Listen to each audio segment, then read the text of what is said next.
Okay, welcome to the Leadership Live podcast, our second one on women in leadership and education. My name is Ruth Slater. I'm the head of Centre for Education and Leadership based at LJMU. I'm delighted to have across the sector with female leaders here from FE, primary and secondary, and I would like to introduce my guests. Hello, I'm Dr. Victoria Carr, Headteacher at Woodlands Primary School, Ellesmere Port. Hello, I'm Elaine Bowker, Principal and Chief Executive of the City of Liverpool College. Hi, I'm Clare Madeloso and I'm Headteacher at Archbishop Blanch School in Liverpool. Start with our first question and put it out there. Can we explore together the unique skills of women leaders in education? Who'd like to go? Hot topic. I'll start us off. Women leaders in education. I think firstly, it's difficult to speak for everybody collectively. I don't know what you guys would think, but I think we wouldn't say male leaders in education, say perhaps I'm reluctant to kind of group us all together and say women leaders, but I would say from my perspective, I've come across very good women leaders and I've come across some quite difficult women leaders.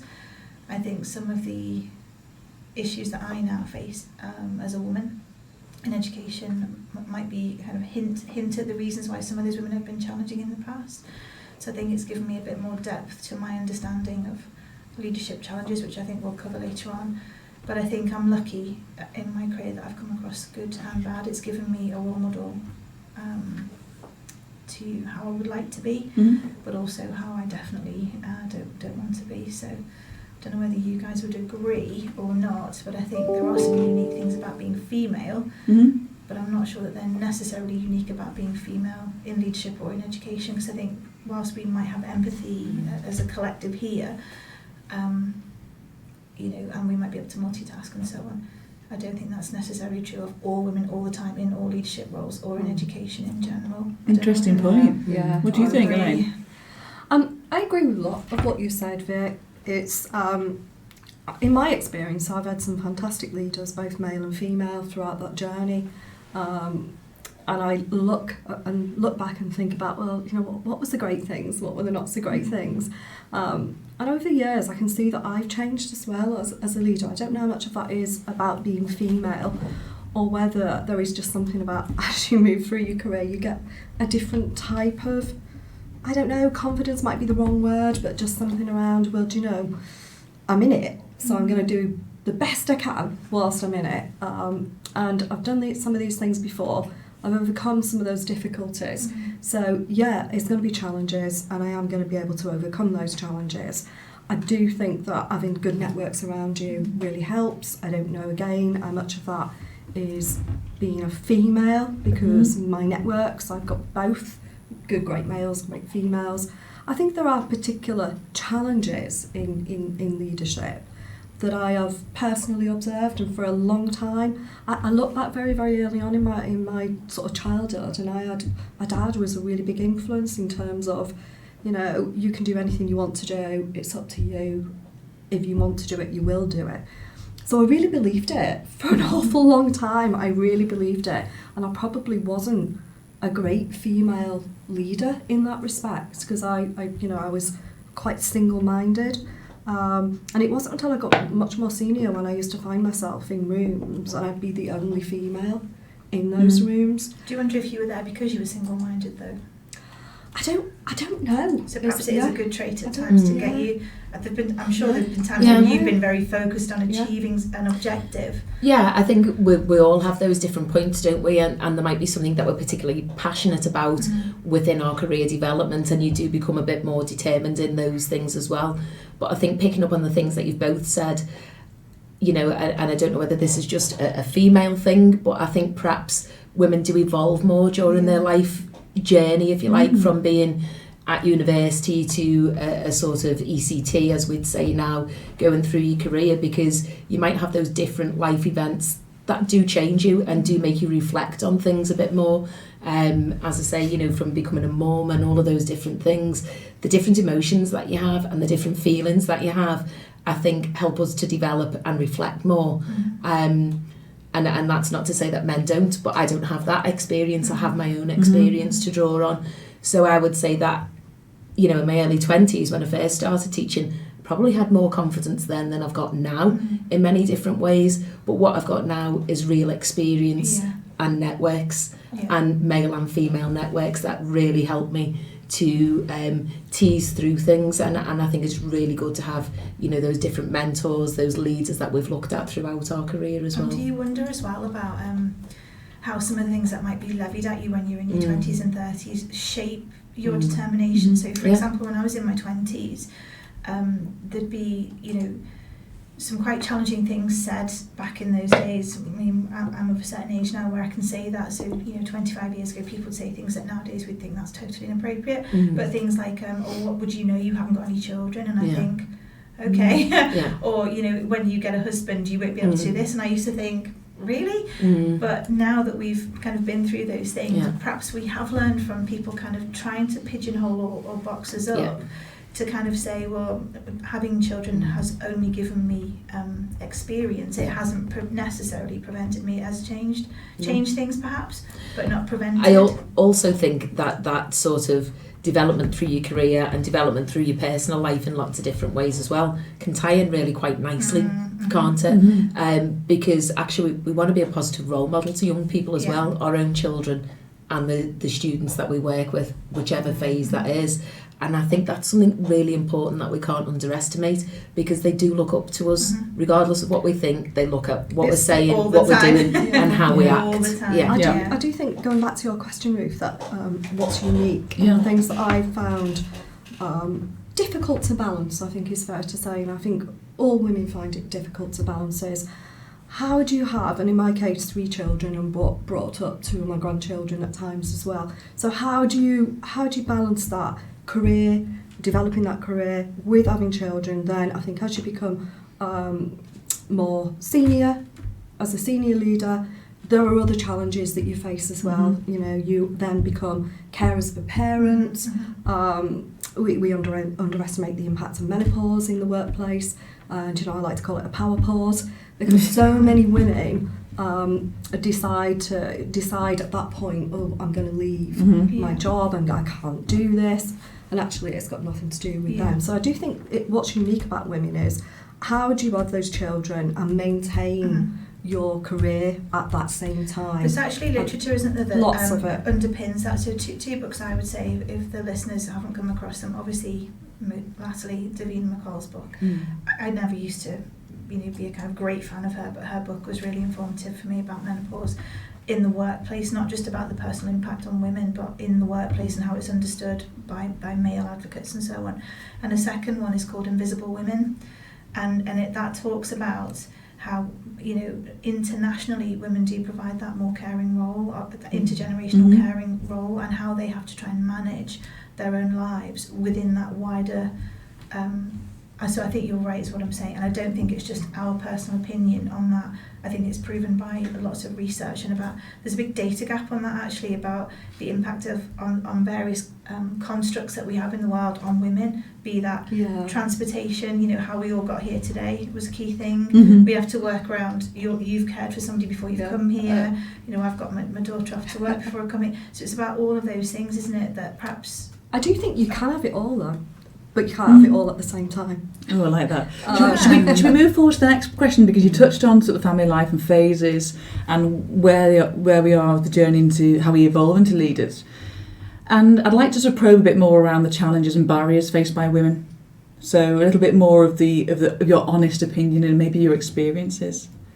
Competitiveness. Oh, go on. I think our education system is built on competition anyway. For the last 40 years it has been anyway.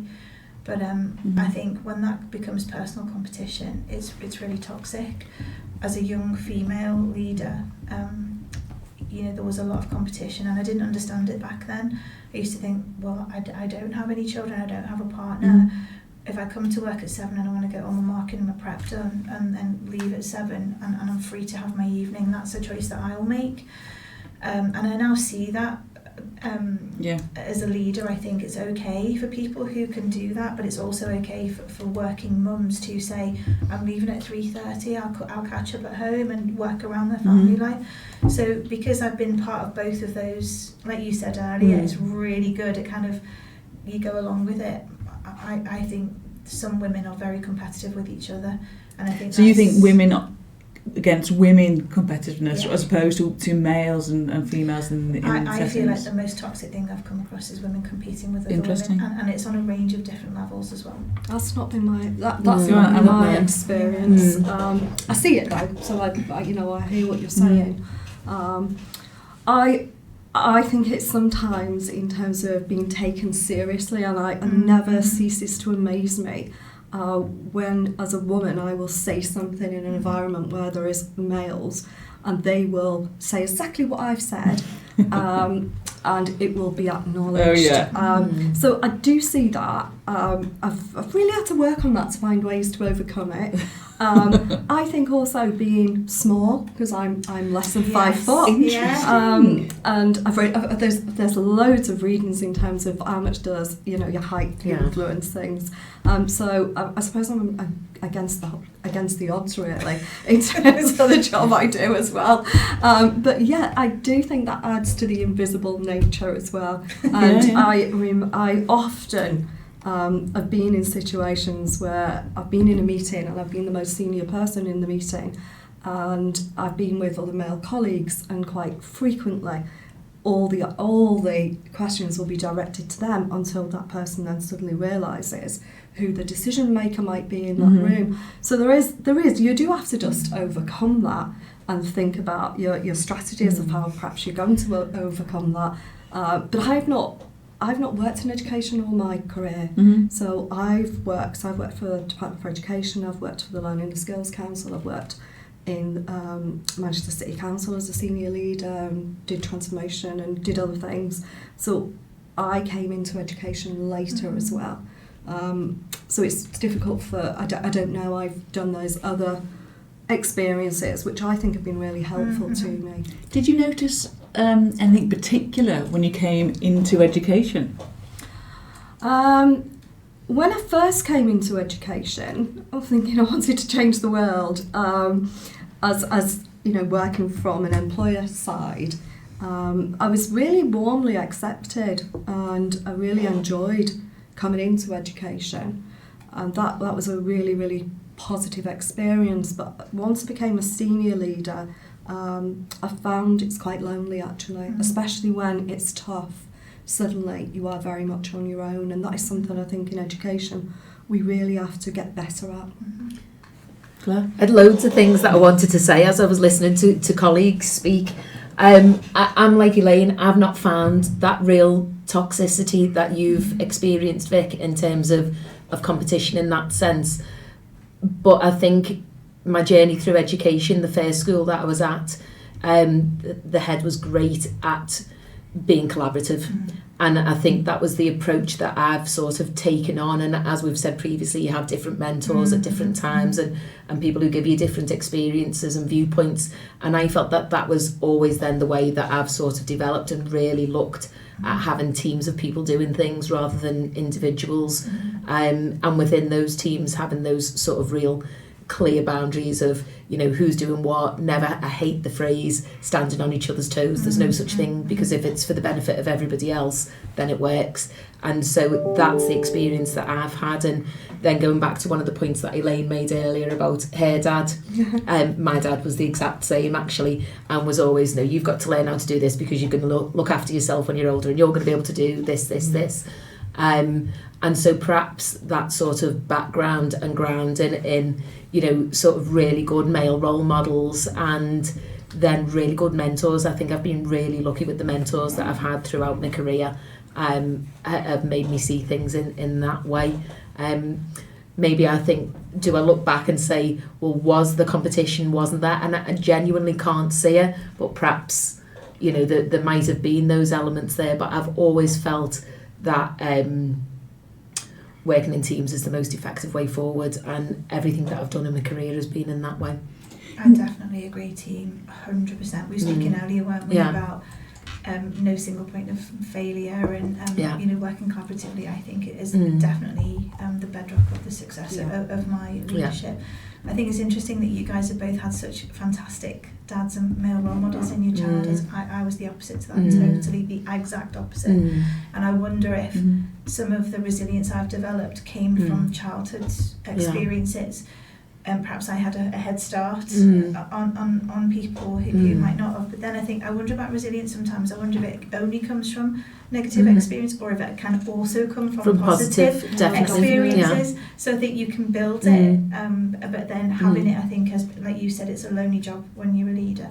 And I wonder also about the reasons why people, why women particularly, are competitive, and I think a lot of it is to do with a sense of inadequacy, and I think we've all got that to a degree. This whole idea that we had today, oh my gosh, Absolutely. And I think the inadequacy of women is where they start to get very competitive with each other, because they don't want to be seen that someone's outdoing them or better, because it makes them feel like they're not as good, which is actually not the case. What it should do is amplify, and I wonder if having an emotionally intelligent way of being good and sharing that good role modelling is what changes it from toxic competition into being something that drives the entity forward. Absolutely, and we all spoke before, well, I certainly did, before the podcast started, about imposter syndrome, and that's something that I would say with my female colleagues, at different levels of leadership, be that, their first post in education, middle leadership and so on.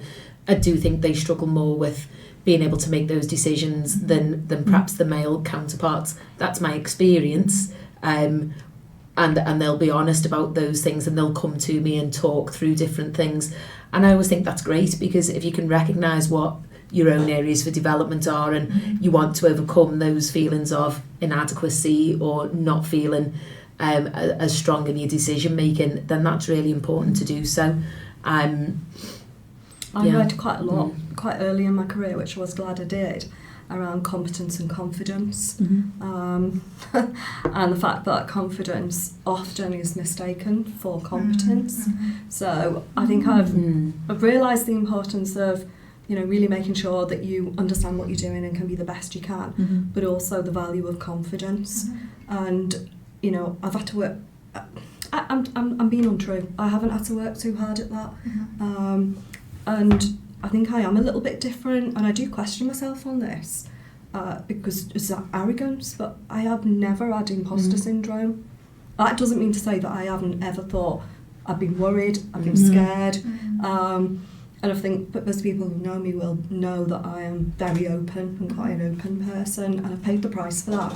But I like the Brené Brown stuff around vulnerability. I think it really speaks to me. I've only just gotten onto her, just recently, and I think, wow, how have I missed this incredible woman all these years? Well, I do think that, that vulnerability is really important, and, why. But I realise I have been willing to be vulnerable for quite a long time and never realised it. And I think that's just because I'm such an open person. So those who work with me know, they know how I'm thinking, they know how I'm feeling, they know I share. I'm willing to be open. But I do think also that I didn't realise until recently that when you're vulnerable, you're also brave at the same time. And I do think that doesn't mean to say that I haven't been worried, I haven't been frightened, I haven't been scared of some of the things that I've done. I have. But I've never, ever, and I don't know whether it goes back to, I refuse to accept imposter syndrome, because I think it really holds women back. And this is what I was saying about the female thing, about what holds them back is the imposter thing, but it's also how that manifests. So a couple of weeks ago, I went to deliver a talk, and I was greeted, I didn't realise, by a lady. I was doing something here, and this lady said, oh, it's you. And I was like, oh, hi, nice to meet you. And we had this little chat, and within literally 2 minutes she said, I didn't realise how nice you were. She said, I've hated you for a couple of weeks. Once I saw your bio, this is the word she used, I hated you. And I thought, I literally stood. That hurts. And I thought, wow. And I said, you hated me, why? And she said, well, look at the list of things. And I thought, but I honestly, I couldn't manage my head around it. And then over the weeks I've percolated over it, and I thought, that's perhaps what people do. Perhaps they judge you based on a few bits of information on a piece of paper, rather than judge you as a person. But when someone says that to you, even that's somebody, quite breathtaking, actually, to use a word like that. Confident, I think, wow, is that the language is important, isn't it? Yeah. We say, I hate you because you're so successful.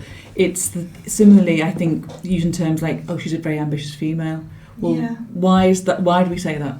Because would you say the same thing for a male? No. I don't know. There's another piece in gender theory around the triple burden. it talks about how, as females, we have to cope with the burden of parenthood to some degree, some of us, the burden of relationships and the burden of career now, more recently in post-modernity. Do you feel like you have to prove yourselves in those arenas? Yeah, because you want to be good at everything. Well, I want to be good at everything. I'm not saying that I am always good at everything. And sort of going back to that idea of imposter syndrome, I accept what you're saying, Elaine, but I sort of embrace it and think, well, actually, I know that's, I do worry about things sometimes, but actually I think it makes me a better decision maker sometimes. I'm always one of them that will say, sleep on it, we'll come back to that decision tomorrow. There's very few decisions, I think, in education that you can't sleep on and make sure that you've thought it through and made the right decision. Knee-jerk decisions, I feel, always come back to bite you. 100%. And so, I never feel the need to do that. But in terms of wanting to be good at everything, of course we do. That's a natural human thing. When you see children in the classroom, they want to be good. They prefer to have praise rather than, feeling that they've got something wrong. I think that's a natural human thing to do. And I think, again, from what I thought in my 20s to where I am now, I also accept that there's going to be peaks and troughs at different things in life. Yeah. And sometimes something takes a little bit more hard work at that particular moment than the other. And the confidence of experience gives you that ability to understand what needs the work when. Can I pick up on a point that you've raised, and I'm interested about from all of you? Do you have a method? You say you sleep on things. Do you have a particular way you deal with challenges?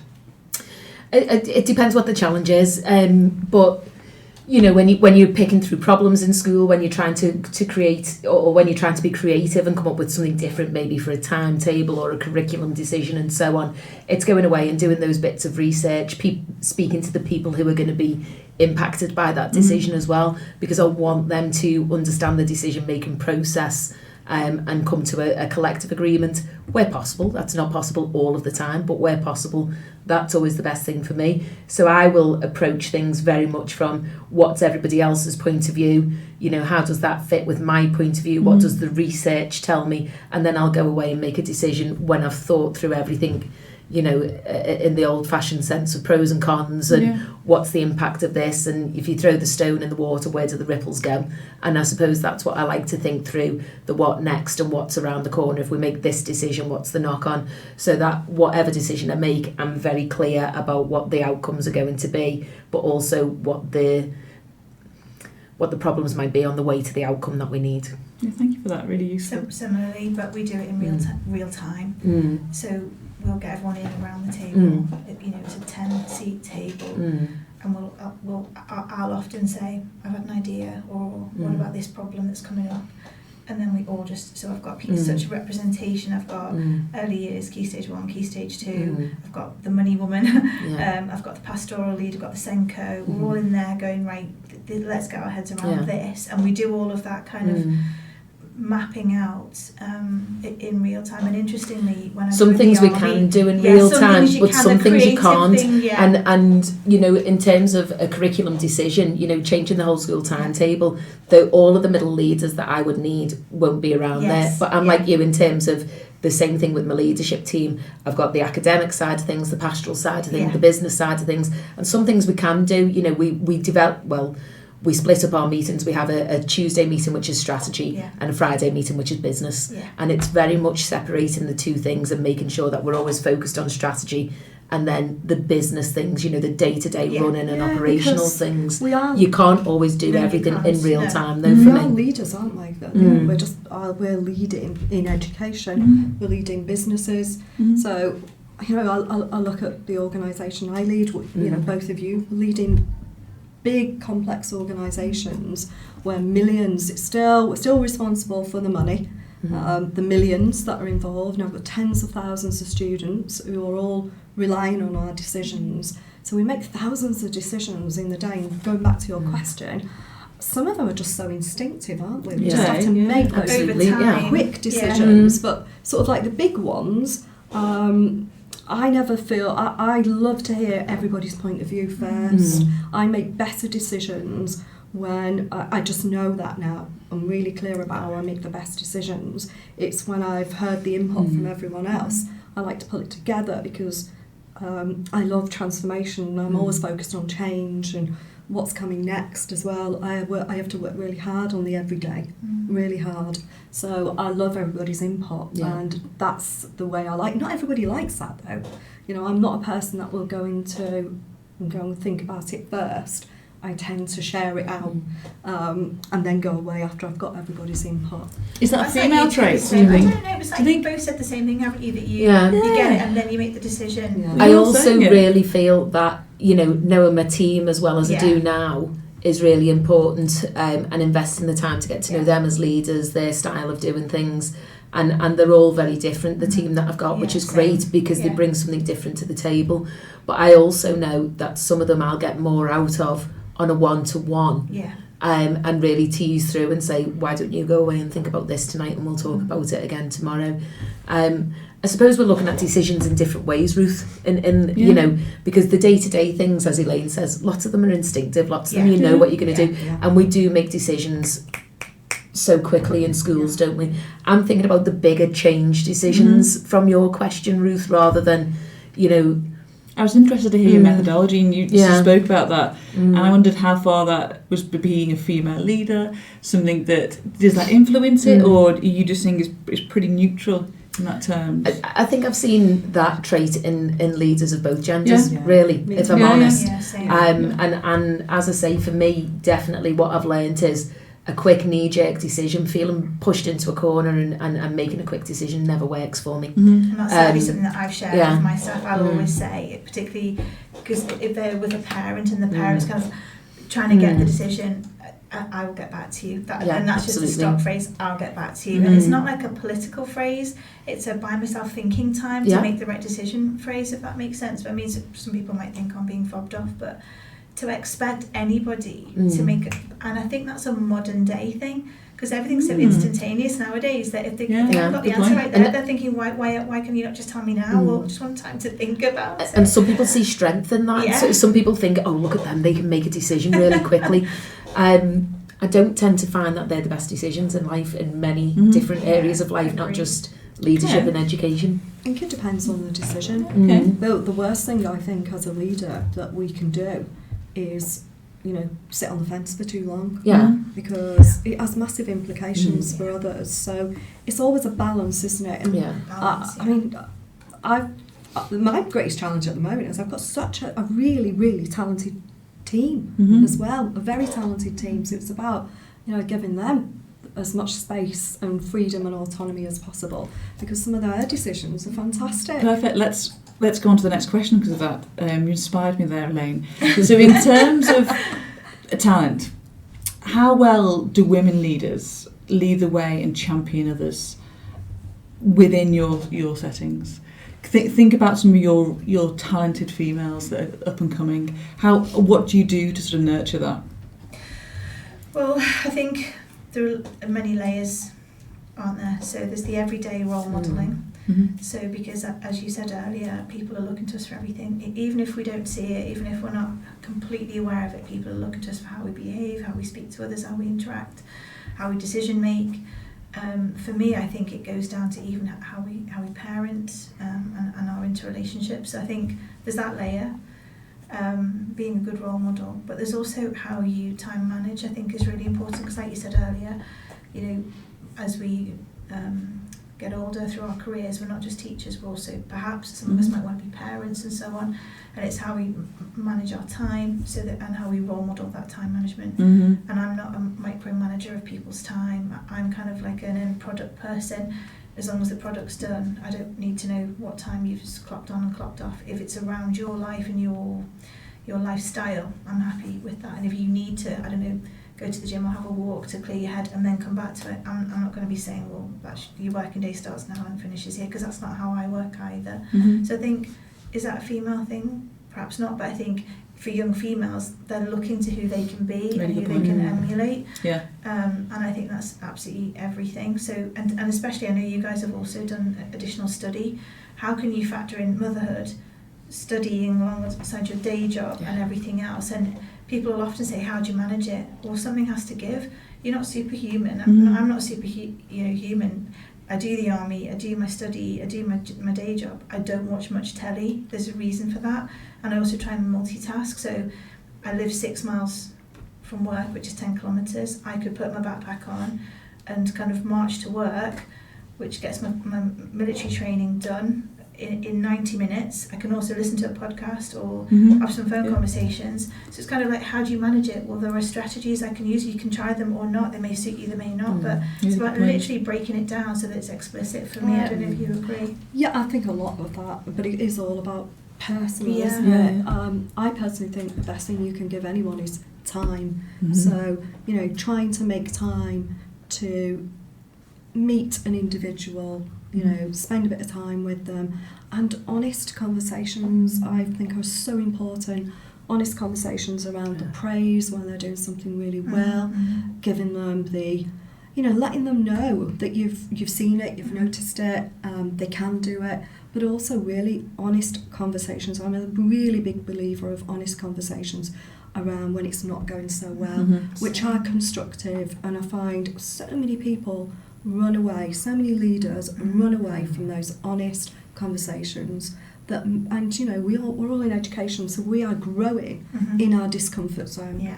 And I would like to see more open conversations about when something isn't going too well, which is constructive and allows people to grow, but grow, without fear.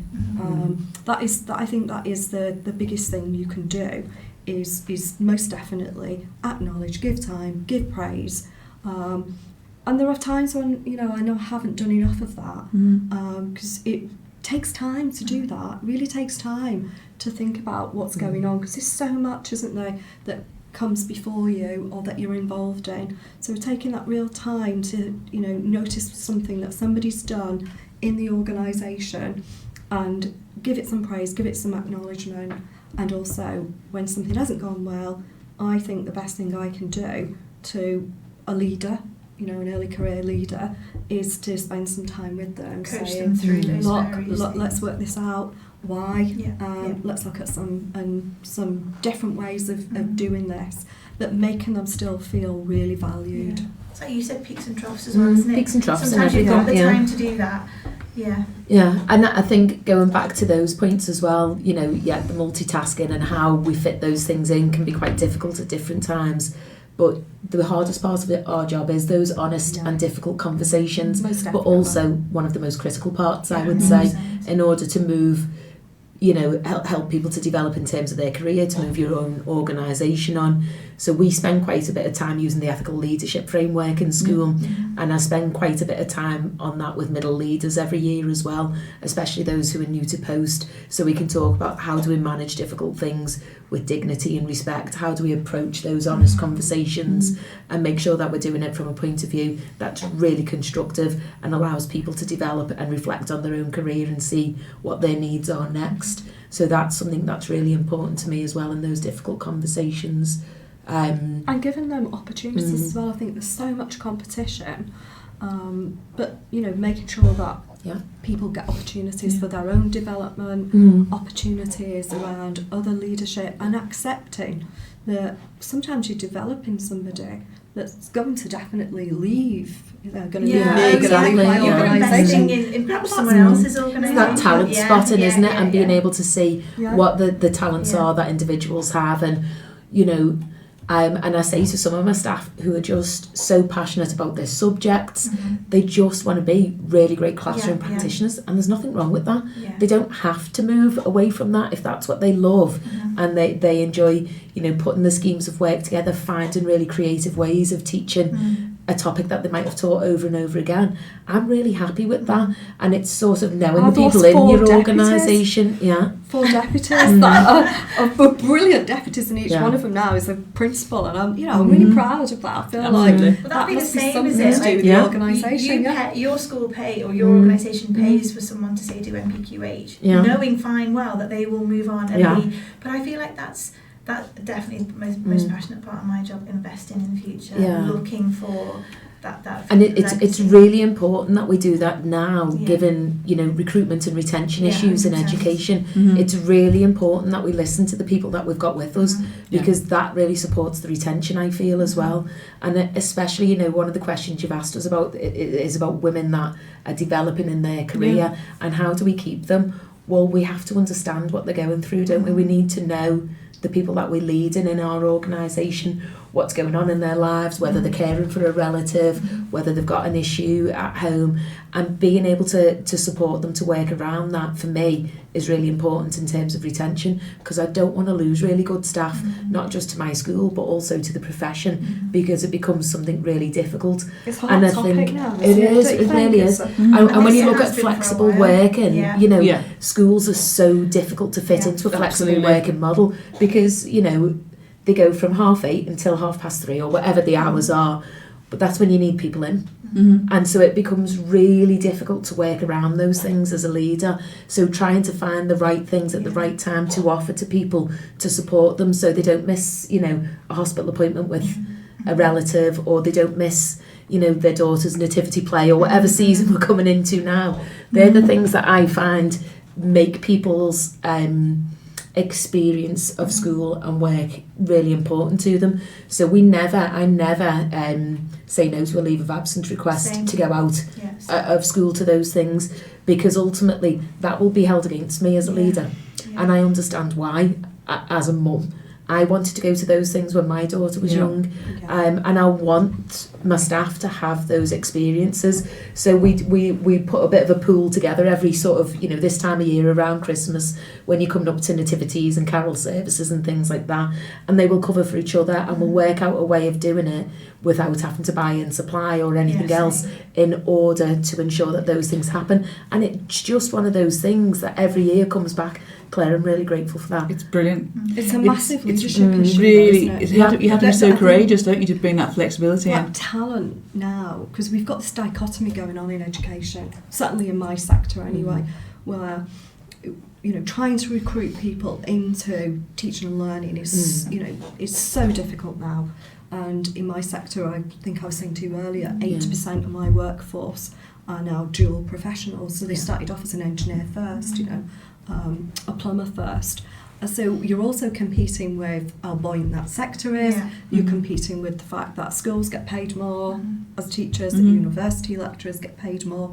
And also you're trying to balance all of that. So attract that talent, retain that talent in your organisation. And at the same time, we've got more intervention as a sector than any other sector. Perhaps health is up there with Political us. intervention, I think. Political intervention. And that's a big problem for us Massive, all. yeah. So you've got this. intervention. You've got political intervention. You've got, you know, targets that are we're very target driven, external target driven organisations, but we're actually dealing with people, which, you know, those two things don't sit so easily together. We've got exactly the same time to get someone through a qualification with very different starting points, very different aspects in terms of the challenges that they may need to overcome.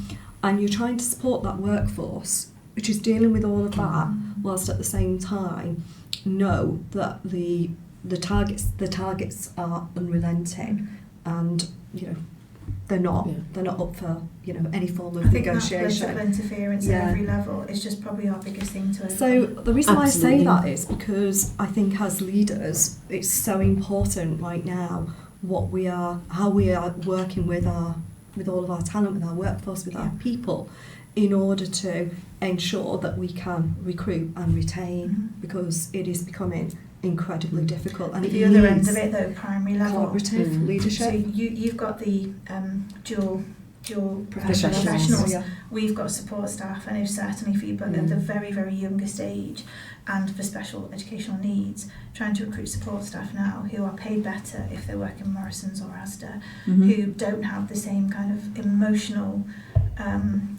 toil every single day, because working with small children, or small children who are traumatised, or having all of those kind of social issues, is actually quite emotionally demanding on people. So you've got to think to yourself, why would I come to school for next to almost not the national living wage to have all this every single day?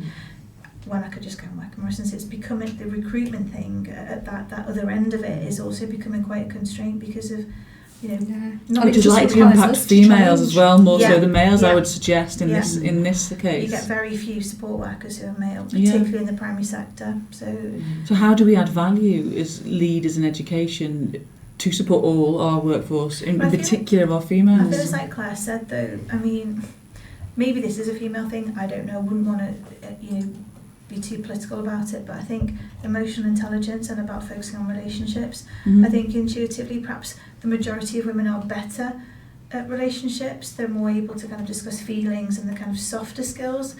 Historically, they might have been called than the males, I don't know, but I think certainly what I feel like what's interesting, because I've never met these ladies before today, is that we're all talking about empathy, working with integrity, relationships, collaboration. We're kind of nodding at the political interference, and we're nodding at the accountability stuff, but we're talking about people and about creativity and about looking after our workforce and making our workplaces kind of inclusive places to be for people who are challenged by looking after children, elderly people, and for people who might say to me, well, I haven't got any children, how is it fair that they get to go to their nativity? I say, but you may not have any children, but your dog might be poorly, or your mum might be unwell, or your nan who raised you could be needed. So actually what we're saying is it's not about children, it's about, in our organisation, what kind of workplace do we want to create? What is our culture here? Yeah, is it looking after each other and being a team, or is it, if you've got kids you can do it? So I just stamped that out immediately, and it's about having those conversations where you say, now let's talk about this, because this isn't right professionally. It's all about vision and values to me. Yeah. It's all about vision and values, and what are, as you say, the values of the organisation. It's not about, I completely agree, it's not just about being a parent, it's about being a person. And it's about understanding the different things that go on in people's lives and trying to support that effectively in order to get the best out of them in work as well, because we spend such a high percentage of our time in work. I say that if you're not happy in your job, it's going to impact It's on an all other expectation. areas of your life, isn't it? Yes. And they're the things that sort of worry me, because I think as an individual you sort of sit in the middle of a circle, and around you are all those things in life, your family, your relationships, your friendships, your professional development, your health, and so on. And when one thing's off, everything The balance feels is gone. off. And it's about trying to support that and get staff to understand that. One of my assistant heads has wellbeing as part of her sort of portfolio of responsibilities, and it's really important that we think about the different things during the year. And I always say the school calendar is the biggest thing that's going to impact on somebody's well-being. If you've got 3 sets of mocks and exams to report on within a very short space of time, that's not really very good for your well-being. But it's also about the sort of peripheral gimmicky things that allow people to remember actually they do value me. So it's sort of fancy hot chocolates and things before CPD tonight, just to say to people, thanks, we know we're coming into a busy time, it's Advent for you as well, here's your sort of weekly We have to be treat. cautious though. Remember, I've collected 3 very relational leaders together here in a room, and we're all saying the same things. And from the experience that Martin and I have at the centre, when we go out to organisations, we don't always find the same cases that you're talking about here. So I suppose it's, how do we generate that flexibility within education to allow people to take that time off? Because it's not like other sectors in that same way, is it? No. I think it's possible though, I really do. And I also think it's what, I think new entrants to the workforce expect it. Okay. Society's changing. There is something about, a genuine something about work-life balance, a genuine something about value and how you make me feel is much more important. That presence criteria isn't there in the same way, is not tolerated. It is not, just would not be allowed, I think, today in the way it was perhaps when I was coming through. So I think society's changing, expectations are changing, and what people want from an employer, from a career, is very different. And I do think, therefore, it is about creating that space for individuals to have autonomy, for individuals to have an influence on their workplace. Influence is really important, and I think it is especially to people in education, wherever possible. And also, placing some value in terms of how they manage their time, which is very, very difficult. And one of the things I really struggled with in terms of COVID is that I've got two very different types of workforce that's split. So I've got my business support staff who can work from home, and I've got my teachers who can't work from home. And we've had to think a lot about what does flexibility look like, what does more agile working look like, and how to do that when it could look like some people get more than others as well. And that's, I'd come back to, it is about having those open, transparent conversations. And one of the things we're looking at in the future is, could we move to a 4-day working week in education? That's a hot topic in business. Hot topic. It is, and that is one of our transformational projects at the moment, is how would that work? And would that be something that our teams want? I think it is, based on feedback as well. How do we make that happen? We've got a little bit, we're starting to think differently as well, because as you say, I think we're tied to timetables. If I look at what, most of my students, although it depends on age for me, because some of my adult students are with me in the evening. My adult students, their patterns will be different than my young people, but we need to think differently, because our young people actually, they start coming live around about midday. So we're thinking about different types of timetables now, in terms of young people want to start later and stay later as well. Having that conversation about circadian rhythms in teenagers the other day. Yeah, absolutely. So it's interesting that you can have that flexibility. Certainly we do not have that autonomy. We're so it's very rigid what we can do, but I do agree with you. We're constantly treading a very fine line between the support staff who can work from home, even myself.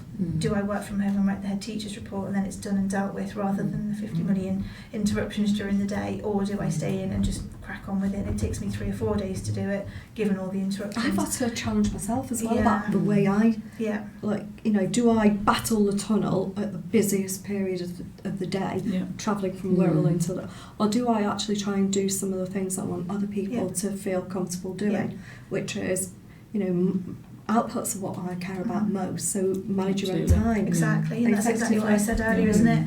I'm not micromanaging people. If it has to work around their life, I feel like even that small acknowledgement is important, isn't it?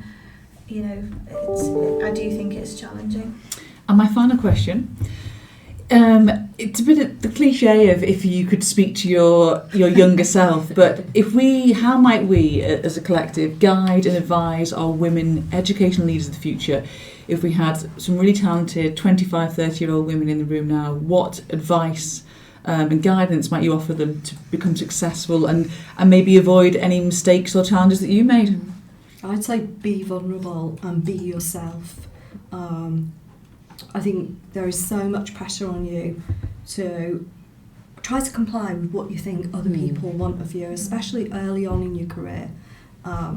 So I would say, be yourself, be your authentic self, because it'll come out anyway, eventually, and you'll have spent so much time playing a role model of something else that you're always better when you are yourself. So be prepared to be uncomfortable, be prepared, to be vulnerable, but be courageous and be yourself.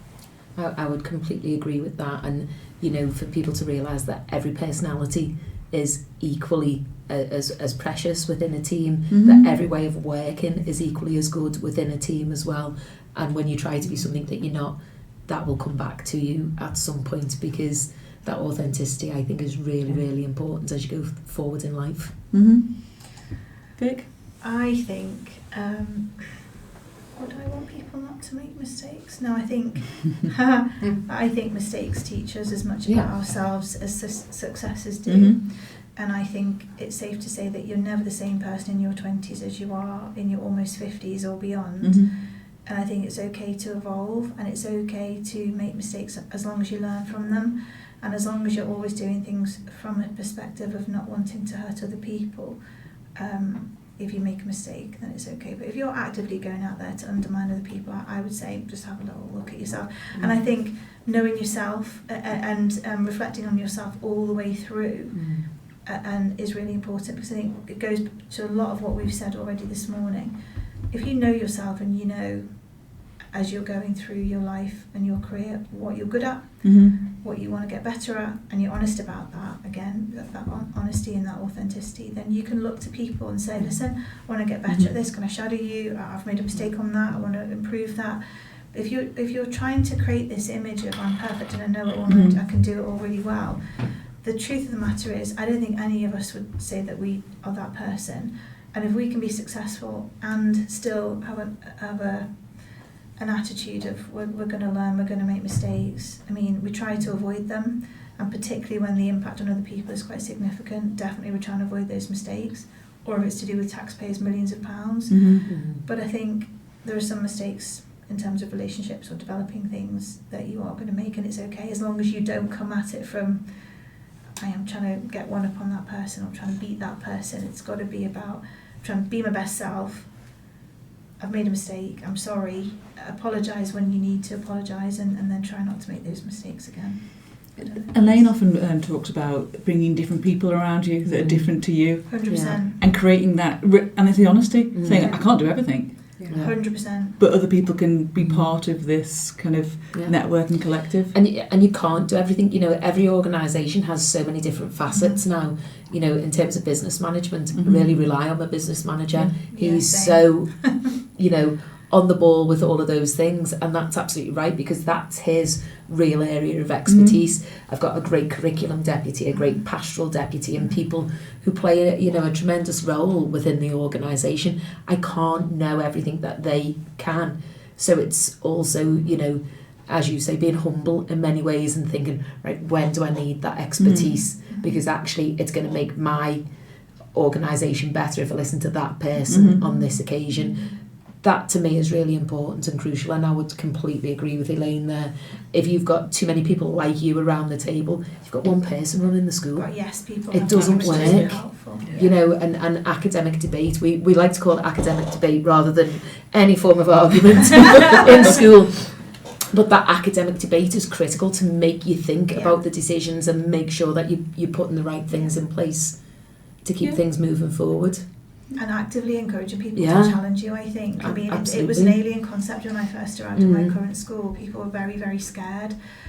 But they very quickly realised that if they didn't challenge, you know, I couldn't understand it at first. It was only my second headships, and, you know, but I thought, why are they not kind of challenging this? But it's about creating the culture where they can and where they understand that they are providing that challenge to make those decisions better for everybody.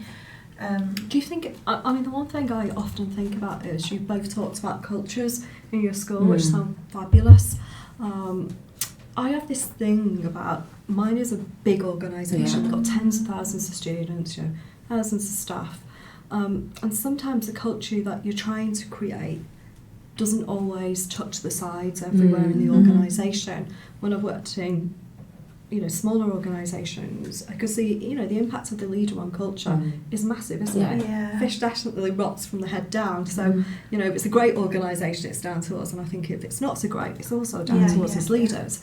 One of the things I really struggle with and grapple with is how you get that impact in terms of the culture you're trying to establish hitting everywhere in the organisation, in big organisations. And it's a question I keep asking myself. Maybe it's a piece of work I need to do around, you know, it's easier to establish the culture that you are seeking to achieve in a smaller organisation. I think it probably is. It probably is, It's, for me, it's the middle half leaders. the size of yours, isn't it? Yeah. So I would say I know all the children, I know all the leaders, I know all the staff. Fabulous. I feel like the further you go up, the more challenging. But for me, it's the middle leaders. The middle I leaders are think you sort make it of a the break it engine in the middle. room of what you're doing as a school, and so it's that thing every year of, you know, going back to, as we do in September every year, going back to the ethical leadership framework, how we're going to lead our departments this year, what are the core values. You know, as a Church of England school, we have 6 core values. What are our core values? What's our vision statement? How do we ensure that that filters through everything that we do? And it's that session in September that I feel always sets the tone for the year, because as you say, I mean, even more so for you, like, you can't be in every meeting, you can't be in every, you know, and so you rely on those other people to take that vision and values out with them. So it's And that's, I mean, how you do that. We're actually doing our leadership training here with the university for our senior leaders, and we're then moving to our middle leaders in order to ensure, because that, I do think that the culture is what makes it or breaks it 100%. In the end, isn't it? I suppose my only experience of that, so I started my headship in a single form entry school and then moved into a 3-form entry school, so tripling the size of everything. I suppose in terms of growing, I've done nothing differently. I've employed the same strategies and the same methodologies as I did in that one to this one, and it's the same as what you've said and the same as what you've said. So I just wonder if it is just the length of time perhaps that you're there, and then the number of times that you revisit things in the same way and everyone understands your methodology. The key for me, I've only ever been off twice, both times for surgery, and both whilst being a head. So when I was off for 4 months recovering, my 2 deputy heads who'd stepped up just used to say to me, I said that because I knew that's what you'd say, and I thought, that's quite good, isn't it? Because your culture must be established if your one downs are kind of saying, I use army terminology there, not to be derogatory, but the people one step down in the hierarchy from you are then stepping in, saying what you would automatically say. You think that's perhaps when your culture is embedded rather than what goes on when you're not there. That is the really one point. So well, it was great. Well, something happened to me as well, where I had to take time away from the workplace for the first time ever. Ended up being the best and the worst time of my life. But what was really great about it was, you know what, it was brilliant. Just carried on, and I think that is a sign, perhaps, of something being right in the organisation. If it can carry on really well. Systems. It is all about systems, but I also think you're only ever in charge of an organisation for a certain amount of time. I see myself very much as a custodian of the school. It's not mine, it doesn't belong to me, and it has to evolve because society evolves all of the time as well. So it's making sure we understand what are going to be the next needs, what are going to be the next issues that we have to overcome. And so as custodian, I always think it's my job to make sure that I leave the school in a better place than when I started, and the person after me should have the same aim, and so on and so forth. So you've got that constant evolution of the school, but also trying to make it better all of the time. And I think the systems and procedures are really important in that, but also to understand that your system and procedure, Elaine used the C word earlier, the COVID word. What we used to do pre-COVID is not always what we do post-COVID, because we had to. Used a terrible word for a second. You did, but it's that sort of. How did we change? What did we learn from that time? Yeah. Because, if nothing else, we have to learn from all of the experiences that we have to keep moving things forward. And I suppose the next thing that we're all going to have to embrace is AI, AGI, and all of those other things. And it's how do we move forward through that time? And what can we rely on externally to bring into school to make sure that our new systems and procedures and our new cultures as we evolve as a society are there as well. And system leadership, I just think, if ever there was a sector that requires system leadership, it's education. Yet we all operate in our distinct phases. So, I had very little contact with primary, you have probably very little contact with further education. Even with secondary, where, there is a transition. And same, probably closer in terms of higher education. But I just think, as the one thing, if I had a dream, definitely it would be about how we could create better system leadership within education for all phases, so that we could really make a difference to those individuals. I think at the very beginning of the conversation we spoke about competition in lots of different ways, and I think the education system itself has been pushed into a competitive phase. That's not necessarily right, is it? But it is sort of where we are, and it's how we sort of try to take that apart within our own organisations to make sure that the competition doesn't get the better of us. Absolutely. But actually to use it in a constructive way to see how we can make things better for the young people that are in our schools, colleges and so on as well. I think we could do that though. I think that this comes back to leadership, doesn't it? I think it's courageous decisions, because we could definitely do it. Yeah. We could do it. Yeah. Us four could, because I think it's all about, you don't need politicians to change the world. You need some, courageous, very strong, leaders. intelligent women. Yeah. It's a good job we don't need politicians to change the world. Well, thank you very much, and I'm going to pause there. And it's been an absolute joy listening to you. You for a young female to listen to the experiences, the intelligence that you've gained, the honesty. It's incredible, and I hope that you haven't. And I know you inspire people, and I really hope this podcast carries on and inspires our listeners. Thank you so much. It's been really a joy. Thank you. Thank you.